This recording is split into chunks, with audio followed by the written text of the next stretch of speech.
তাহলে মোটামুটি রোগ নির্ণয় করা গেছে ওনার মধ্যে দেখেন না। হ্যাঁ, ওনার মধ্যে, কারণ তুমি তো তারেক রহমান ছাড়া কাউকে দেখেন না, উনিও তো মন্ত্রী একজন, তাহলে উনি ওনার মধ্যে দেখেন না। তার মানে হলো রোগটা নির্ণয় করা গেছে যে কে কে মানে অসুস্থ আছেন, কে কে খারাপ। এখন চিকিৎসাটা করলেই তো হয়। সে চিকিৎসা উনি ওনাকে দিয়ে শুরু করে না কেন? উনি তো পারছে না, উনি দেখছেন না, তার মানে ওনার উপর একটা দায়িত্ব অর্পিত হয়েছে। তাকে তো তারেক রহমানকে দায়িত্ব দিয়েছেন, এই দায়িত্বটা উনি পালন করতে পারেন নাই। তো উনি এখনো থাকেন কিভাবে এই মন্ত্রিসভায়? লজ্জা করে না ওনার? ওনার তো লজ্জা করা উচিত যে আমি পারছি না। উনি যদি আজকে করে অন্যরা ভাববে, তাহলে তো আমিও পারছি না, তাহলে আমিও যাই, সবাই যাই। শুনেন না ভাই, এটা হলো একটা সার্কাস, বুঝছেন? কিছু মনে করেন না, আমাদের এখানে একজন পেশাব আছে। আমার মাঝে মাঝে মনে হয় যে ছোটবেলায় কার্টুন দেখতাম না, কার্টুন দেখতেছি আমরা একটা, যে মানে এটা হচ্ছে নাকি তারেক রহমান সাহেব কেউ কিন্তু চটাচ্ছেন না, উনি ভালো আর অন্য সবাই খারাপ। তো অন্য সবাই মানে আপনি খারাপ, আপনি পারছেন না, আপনি করছেন না, তাহলে আপনি কিছুটা করেন। কয়েকদিন আগে দেখলাম এই ভদ্রলোক বলতেছেন আবার যে আমরা জি হুজুর টাইপের সাংবাদিকতা দেখতে চাই না। এই মির্জা ফখরুল ইসলাম আলমগীর বলতেছিলেন জি হুজুর টাইপের সাংবাদিকতা কে বানাইছে? আপনি বানান নাই। সব জি হুজুরের নিয়ে আপনি জায়গায় জায়গায় আপনারা বসাচ্ছেন। যত জায়গায় বসানোর জায়গা, সাংবাদিকদের যত জায়গায় বসানো যায়, সব জায়গায় যাদেরকে বসিয়েছেন এরা কারা? এরা তো জি হুজুরের প্রতিযোগিতায় এগিয়ে থাকে ব্যক্তিরা।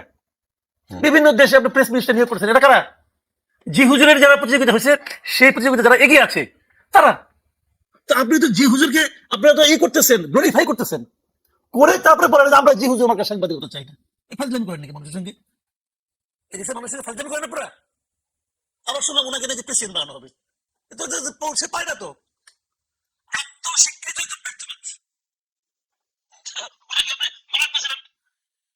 তো এটা তো কিছু হলো না রে ভাই। মানে আমার কথাটা হলো কি, একটা জায়গা রাখেন যেটাকে দেখিয়ে আমরা বলবো যে আমরা গর্বিত, আমাদের কাছে এরকম একটা লোক আছে। দেখেন আপনি, হ্যাঁ, একটা জায়গায় বসে আমি একমত, তারেক রহমানের সাথে ওনারা ফলো করতে পারছেন না। দেখেন একদম দায়িত্ব নেওয়ার প্রথম দিনেই তারেক রহমান কি বললেন যে আমি সরকারি গাড়ি নিব না, আমি ড্রাইভার নিব না, আমি তেল নিব না। বলছেন না? কেন বলছেন না ভাই? উনি না নেওয়া থেকে দেশের অর্থনীতি চেঞ্জ হয়ে যাবে। সে যদি একজন প্রাইম মিনিস্টার যদি সরকারি একটা গাড়ি না নেয়, মানে তেল না নেয়, ড্রাইভার না নেয়, তাহলে কি আমাদের অর্থনীতির সময় সময় উন্নতি হবে? তা তো হবে না। তাহলে উনি বললেন যে না, উনি একটা এক্সাম্পল ক্রিয়েট করতে চেয়েছেন। এক্সাম্পলটা উনি কি ক্রিয়েট করেছেন? উনি জনগণকে একটা মেসেজ দিতে চেয়েছেন যে আমরা দায়িত্বে এসেছি, আমরা যে নেওয়ার জন্য আসিনি, আমরা দেওয়ার জন্য আসছি। তো এই এক্সাম্পলটা উনি কার জন্য ক্রিয়েট করার চেষ্টা করছেন? আপনার জন্য, আমার জন্য, আমাদের জন্য তো না। উনি এক্সাম্পলটা ক্রিয়েট করতে চেয়েছেন ওনার ক্যাবিনেট মেম্বারদের জন্য, ওনার যারা সহকর্মী তাদের জন্য। উনার এই এক্সাম্পলকে কে ফলো করছে? এই যে মির্জা ফখরুল সাহেব, সে ফলো করছে, সে তো ফলো করে নাই। কে ফলো করছে বলেন? আমি একজন লোককে বলতে শুনছি, যেটা আমি জানতে পারছি, সে ফলো করছে। কৃষিমন্ত্রী যে ভদ্রলোক আছেন কুমিল্লার, উনি বলছেন যে উনি নেবেন না। ভালো। আমি পরের দিন আপনার সবার হলফনামাগুলি চেক করছি, যে বিভিন্ন ধরনের মন্ত্রী আছেন, আমি যে করে দেখেছি প্রায় গোটা 15-20টা আমি দেখছি, চেক করছি। এর মধ্যে আমি দেখছি অর্থনৈতিক ভাবে হলফনামা যা আছে ওখানে তো মিশা কথাও থাকে, কম বেশিও থাকে। আমি ওটাকে সত্য ধরে নিয়েছি। দেখলাম সবচেয়ে গরিব হলো তারেক রহমান এদের মধ্যে, এমন যে মিনিস্টার সে হলো সবচেয়ে গরিব। এখন গরিব লোকটা বলতেছে আমি নিবো না, আর ধনী লোক নিবে। আমি দুইজন মন্ত্রীর নাম ধরেই বলি, আপনি এত কিছু বলা দরকার নেই তো। এই যে আমির হোসেন মাহমুদ চৌধুরী, আব্দুল আল মিন্টু, ওনারা কি নিজেরাই জানে ওনাদের গাড়ি কয়টা আছে? ওনারা যে গাড়ি চলে, এটা কি সরকারি পুলের গাড়ির চেয়ে কোনো অংশ কম দামের? তো ওনার ওই পুলের গাড়িটা নিতে হবে কেন? বাজার করার জন্য হইতে পারে, কিন্তু ওই 18 লিটার তেল তার নিতে হবে কেন প্রতিদিন? কেন? তার মানে এই লোকগুলোকে আসলে দেখায় বড় লোক, এদের আসলে আত্মা ছোট।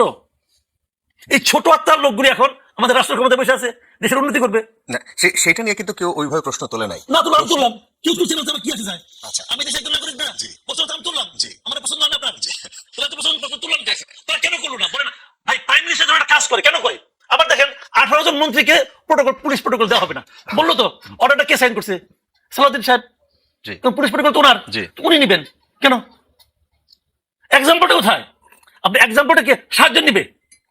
এই 7 জন কি কারণে, কি ক্রাইটেরিয়া? এই যে জাহিদ হোসেন নিবে কেন? ক্রাইটেরিয়া কি? ওরা মেরে ফেলাবে? মির্জা ফখরুল ইসলাম আলমগীরকে মেরে ফেলাবে? ঝুঁকি থাকতে পারে না। আমি বলি ঝুঁকি কথা। মির্জা ফখরুল ইসলাম আলমগীর বলেন, আমির হোসেন মাহমুদ চৌধুরী বলেন, এত খুব অ্যাক্টিভ ছিল, পুরো আওয়ামী লীগ আমলে অ্যাক্টিভ ছিল না? তো ওনাদের ঝুঁকি, ওনাদের জীবনের মধ্যে, সারা জীবনে সবচেয়ে ঝুঁকিপূর্ণ সময় ছিল আওয়ামী লীগের শাসন আমলে। কারণ তারেক রহমান বিদেশ থেকে, এরা দেশে দল চালাচ্ছে, তো তখন তো আওয়ামী লীগ তাদের মেরে ফেলতে পারতো। আচ্ছা, ওর যে ঝুঁকিপূর্ণ, ওই ঝুঁকিপূর্ণ সময়ে ওনারা ফ্রি ঘুরছে, কোনো সমস্যা হয় নাই। আর এখন যখন তাদের পক্ষে দেশের 2/3 মেজরিটি, 2/3 ভোটার তাদের পক্ষে, তখন তো এই 2/3 পিপলকে তারা ভয় পাচ্ছে, আমরা মেরে ফেলাবো। আর আমরা রক্ষা করবে কে? 3 গাড়ি পুলিশ করে। এগুলো জানেন কিছু না, দেখানো যে আমি কিন্তু তোমার মতো না, তুমি পাবলিক, আমি মন্ত্রী, আমি তোমার চেয়ে অন্য স্তরে আছি, এই দেখানো, বাহাদুরি দেখানো। আচ্ছা, মানসিকতা সমস্যা। ফজলে হুদা বাবুল, আপনারা এই যে তার বক্তব্য নিশ্চয়ই কালকে শুনেছেন আপনি, মির্জা ফখরুল ইসলাম আলমগীর। এখন যেই কথাগুলো, যে প্রশ্নগুলো তুললেন, মাসুদ কামাল সাহেব যে প্রশ্নগুলো তুললেন তার প্রেক্ষিতে আপনাদের কিছু বলার আছে? হ্যাঁ, অবশ্যই আছে। দেখো, মাসুদ কামাল ভাই খুব যুক্তিবাদী মানুষ, জ্যেষ্ঠ সাংবাদিক, আমাদের অনেক সিনিয়র ভাই, আমাদের বিশ্ববিদ্যালয়েরই, আমাদের মানে কি বলবো, শুধু অগ্রজ নয়, আমাদের অনুকরণীয় মানুষ উনি। ওনাকে ওনার পাশে বসে কথা বলতে পারা এটা সম্মানের বিষয় আমাদের জন্য, ছোটদের জন্য। কিন্তু মাসুদ কামাল ভাই খুব ভালো যুক্তি দিতে পারেন, ব্যাপক যুক্তিবিদ্যায় কিন্তু উনি পড়েছেন কিনা জানি না, সম্ভবত সাংবাদিকতারই মানুষ। কিন্তু যুক্তির আবার একটা প্রবলেমও আছে, বুঝছেন? মানে যুক্তি দিয়ে আমি এখন অনেক কিছু করে ফেলতে পারি। হ্যাঁ, যুক্তি ওই তো গরু ঘাস খাই, আমি গরু খাই, আমি ঘাস খাই, তো বিষয়টা ঠিক এরকম। বিষয়টাকে হ্যাঁ, আপনি হাফ গ্লাস খালি না বলে পূর্ণ বলেন। জনাব মির্জা ফখরুল ইসলাম আলমগীর স্যার, উনি একজন শিক্ষক, সাবেক মেয়র ঠাকুরগাঁর। উনি ওখানকার তৃণমূল থেকে রাজনীতি করে উঠে আসা, এক সময় কৃষি প্রতিমন্ত্রী ছিলেন।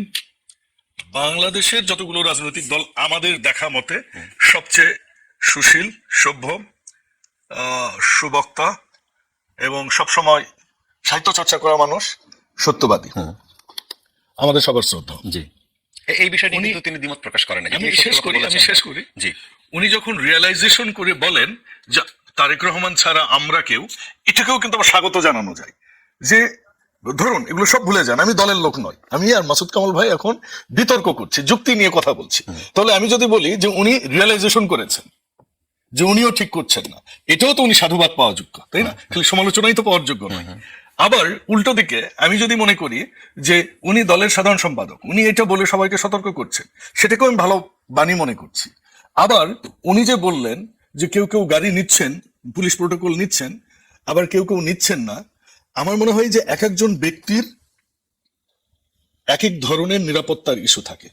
ওনার কেমন আছে এটা তো আমি জানি না, মাসুদ ভাই কেমন জানেন, উনি হয়তো ভালো বলতে পারেন। উনি একটা যুক্তি দিয়েছেন যে বিরোধী দলের সময় উনি মার খেয়েছেন, জামা ছিঁড়ে ফেলেছে, ওনাকে মহিলার গাড়িরও মামলা দেওয়া হয়েছে, 400টার মতো মামলা খেয়েছে, অনেক সাহসিকতার উনি দেখিয়েছেন।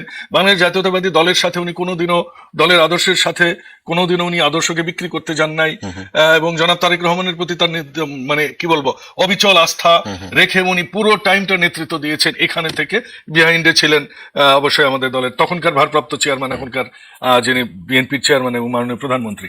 তো কাজেই এই জিনিসগুলো কিন্তু উনি সাধুবাদ পাবারই যোগ্য। ওনার ব্যক্তি জীবন যদি আপনি দেখেন, উনি কিন্তু একটা সেই বিষয় নিয়ে কিন্তু কোনো আপত্তি তোলেন নাই তিনি। এবং অনেকেই যখন এই নিউজটা যখন আমাদের ফেসবুক পেজে গেল, তখন ওর নিচে যে কমেন্ট গুলো আসতেছিল, সবাই তাকে এইটা বলছেন যে হ্যাঁ, তিনি একজন কিছু খেয়ে ফেলেছেন, সত্যি কথা বলে দিচ্ছেন। এই টাইপের কমেন্ট, সত্যি কথা বলার তো সাহস, তিনি কি এটা তার অসহায়ত্ব দেখালেন যে আমি চাইলেও পাচ্ছি না, না তিনি এটা আক্ষেপের সুরে বললেন যে এটাতে আমি আসছি। উনি কিন্তু শুধুমাত্র রাজনৈতিক নেতৃবৃন্দকে উনি শুধু ইঙ্গিত করেননি, উনি পুরো সিস্টেমটাকে করেছেন। জি, এইটা যদি মাসুদ কামাল ভাই শুধু বলতেন, মানে এটাও যদি অ্যাড করে বলতেন, আমি মনে করতাম মাসুদ কামাল ভাই কোনো উদ্দেশ্য ছাড়াই বলছেন। কিন্তু যখন উনি সত্য কথা বলার জন্য ওনাকে আক্রমণ করা হচ্ছে, আমি মনে করি ব্যক্তিগতভাবে, আমি মনে করি না, আমি যতটুকু জানি উনি একটা স্যালন কার নিয়ে চলতেন ঢাকা শহরে, যেটা ওনার স্ত্রী ছিলেন ডেল্টা লাইফ ইন্স্যুরেন্সের একটা উচ্চপদস্থ কর্মকর্তা। 3 জনের নাম বললে উনি একজন থাকতেন, ম্যাডাম একজন ছিলেন। কারণ আমি যখন চার্টার্ড অ্যাকাউন্ট্যান্সি পড়ি তখন ডেল্টা লাইফ অডিট করতে গিয়ে আমি এটা দেখেছি। আচ্ছা, তো এই যে মির্জা ফখরুল ইসলাম আলমগীর পুরো টাইমটাই একটা সেলুন কারে চলেছে। আমার এই বয়সে আমি একটা পুরাতন হলেও, মানে আমার বাড়িটা বন্ধক রেখে টাকা নিয়ে আমি একটা পুরাতন প্রাডো কিনেছি, কারণ আমার ব্যাক পেন হয়। তো মির্জা ফখরুল ইসলাম আলমগীরকে একটা সরকারি ভালো গাড়িতে একটু চড়তে পারে না, এটা তো আইনে আছে নাকি? উনি যে জিনিসটা ইন্ডিকেট করেছেন, হ্যাঁ আমাদের দলেও সমস্যা আছে, মূলত উনি আমাদের যে আমলাতান্ত্রিকতা আছে। আপনি জানেন, আপনার অনিয়ারে আমি বলছি, আমার উপজেলায় যেদিন আমি মিটিং করেছি যে এই উপজেলার কোন সরকারি কর্মকর্তা কোন সেবাদানের ক্ষেত্রে কোনো ব্যক্তিগত ভাবে কারো কাছ থেকে কোনো উৎকোচ কিংবা কোনো রিশ্বত নিতে পারবে না, মানে ঘুষ নিতে পারবে না। তার 3 দিন পর আমি শুনেছি আমার উপজেলায় পিও সাহেব তদবির করে বেড়াচ্ছেন, উনি ট্রান্সফার হয়ে যাবেন। 4 মাস হয়ে গেল, পিও ট্রান্সফার হয়ে গেছে।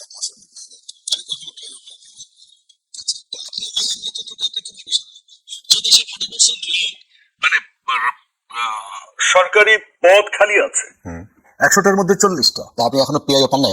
আমি এখনো পাইনি। আচ্ছা, তাহলে সেই কাজগুলো কিভাবে চলছে এখন? এই আলোচনা এখানে করছি, এবং কালকে একজন এমপি সাহেব এখানে ছিলেন এবং তিনিও বলেছেন যে স্থানীয় সরকার মন্ত্রী যেহেতু তিনি মির্জা ফখরুল ইসলাম আলমগীর, স্থানীয় সরকার মানেই তো আমরা ওই স্থানীয় সরকারে যারা থাকেন, মানে হচ্ছে এসি ল্যান্ড, ওই ইউএনও, ডিসি সাহেবের নিচে যারা থাকেন, তো সেখানে তার এলাকায় তিনি বলেছেন যে কোনো ধরনের কোনো অন্যায়, অনিয়ম বা দুর্নীতি আমার এলাকায় হয় না। এখন আপনি এসে যদি তাই বলেন, বাংলাদেশের 300 এমপি এসে যদি তাই বলেন, তাহলে এই যে চিত্রটা যে বদলায় নাই, মির্জা ফখরুল ইসলাম আলমগীর যেটা বলছেন, তাহলে বদলে যাওয়ার কথা ছিল না ব্যাপারটা? বদলে যাবে, বদলায়নি, এটা উনি ঠিকই বলেছেন। আমি তো আপনাকে বলছি বদলায়নি। তো 5 মাসে কিছু মাননীয় প্রধানমন্ত্রী যে মেজারগুলো নিয়েছে এগুলো তো তৃণমূল পর্যন্ত যেতে হবে। এখন দেখুন ডিসিদের গাড়ির পেট্রোল কমে গেছে, আপনি জানেন। বিভাগীয় কমিশনারদের, আমার এক বন্ধু আছে এক বিভাগীয় কমিশনার, বলে যে মাসে এখন আমার 63,000 টাকা লস হয়। বাস্তব বিষয়টা হচ্ছে কি যে ডিসি পুলে কতগুলো গাড়ি আছে আপনি জানেন এক একটা ডিস্ট্রিক্টে? ডিসি পুল কেন শুধুমাত্র, এখন তো ইউএনএদেরও যে গাড়ি দেওয়া হয়েছে, যে পাজেরও আপনার স্পোর্ট দেওয়া হয়েছে, পার্লামেন্ট মেম্বারের কিন্তু নাই এখন। জি, এর জন্য আমরা দুঃখ পাই না, আমরা ছেড়ে দিয়েছি। আমাদের দলের সবাই সর্বসম্মতিক্রমে আমরা বলেছি না, coming to the point of Mirza Fakhrul Islam Alamgir, ঠিক আছে, জি, উনি যে ওনার পুরো জীবনটা উনি সৎভাবে চলেছেন। এখন উনি বলতে পারেন যে হ্যাঁ উনি অন্য ইঙ্গিত করেছেন, সেটাও ঠিক হতে পারে, বাট একটা মানুষ অবশ্যই সাধুবাদ পেতে পারে অন্তত সত্য কথা বলার জন্য।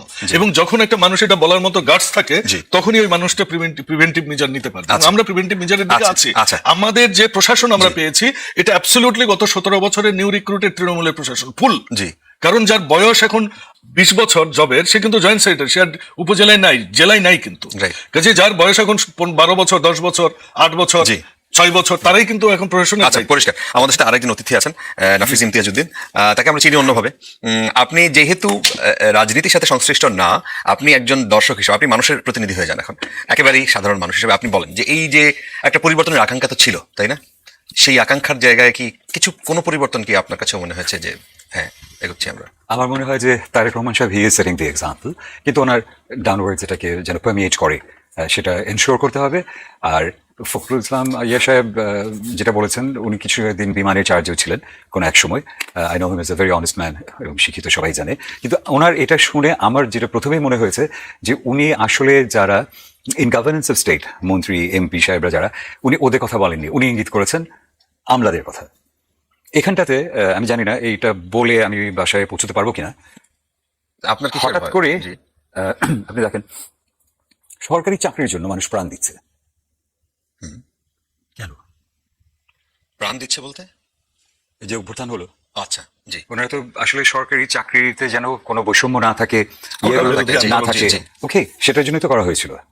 তার মানে কি, এটা আন্দোলনটা শুরু হয়েছিল এবং অলমোস্ট শেষ অবধি পর্যন্ত ওইটাই ছিল যে সরকারি চাকরি যেন আমি পেতে পারি।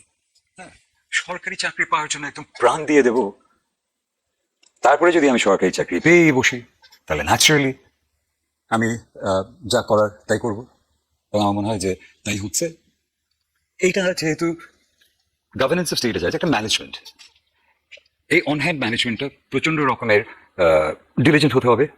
আমাকে ক্ষমা করবেন, মাঝে মাঝে দু একটা ইংরেজি শব্দ বলে ফেলি, আমার এটা বদ অভ্যাস, আমি ক্ষমা চাইছি। এটা আমরা অ্যাজ ম্যানেজার্স আমরা যদি বলি, দেখেন ওনারা কিন্তু এগুলো করছে, হ্যাঁ, কোনো চেঞ্জ ওনাদের আসে নাই, এটা বললে পার পাওয়া যাবে না। আমরা যেহেতু ম্যানেজমেন্টে বসেছি, গভর্নেন্স অফ স্টেট মানে ম্যানেজমেন্ট একটা, আমাদের এই দায়িত্ব নিতে হবে। এবং ওইটা বলে যে ওনারা করছেন, হ্যাঁ আমরা জানি ওনারা করছেন, আমরা তো সরকারি অফিসে যাই আসি, তাই না? আরে বিল দিতে গেলে পয়সা দেওয়া লাগে। আমার মনে হয় বাংলাদেশের বাইরে, আমি এয়ারলাইন্সে কাজ করে অনেক দেশে যাওয়ার সৌভাগ্য হয়েছে, কারণ বিল দিতে গিয়ে কোথাও পয়সা দিতে হয় এরকম দেখি নেই। বিল দিতে গিয়ে পয়সা, এবং বিল বই আনতে গেলে পয়সা, এরকম। হ্যাঁ, ইলেকট্রিসিটি বিল, গ্যাস বিল, এই বিল, হ্যাঁ, এই ব্যাংক নেবে না ওই ব্যাংক, ওই ব্যাংক নেবে না ওই ব্যাংক। তো এখন থ্যাংক গড যে এটা অনলাইন পেমেন্ট করা যায়। কিন্তু আমাদের এখানে সবখানেই আমরা সবাই জানি, আমরা এই দেশের মানুষ, এবং আমাদের এমপি সাহেব তো আমাদের সবার চেয়ে ভালো জানেন, কারণ ওনারা গ্রাসরুটস লেভেলের এই জিনিসই আছে।